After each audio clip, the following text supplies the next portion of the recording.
The smell of sin. Our lives are a Christ-like fragrance rising up to God. 2 Corinthians 2:15. When food in your refrigerator goes bad, you know it the moment you open the door. And your life is like that. When there is something wrong inside, the people who come in contact with you often sense it. Jesus spoke some of his harshest words to Peter.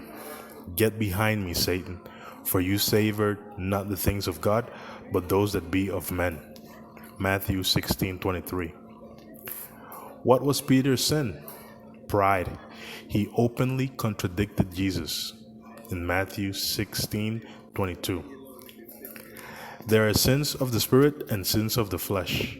Peter's was a sin of the spirit, whereas David's was one of the flesh that manifested itself in adultery and murder.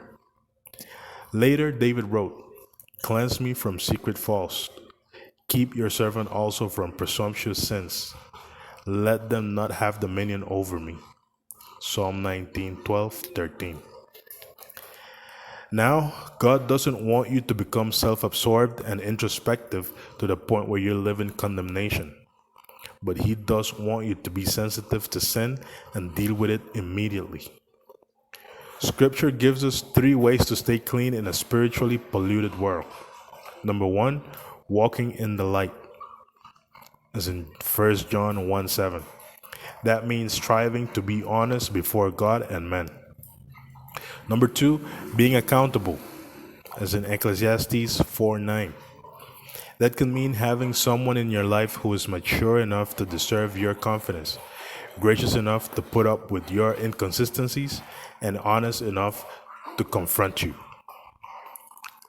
Number 3, dealing with your sin right away, as in Psalm 32:3-5. The moment that brings consciousness of sin should lead to confession of sin, resulting in cleansing of sin. Then you must get back up and go on with God.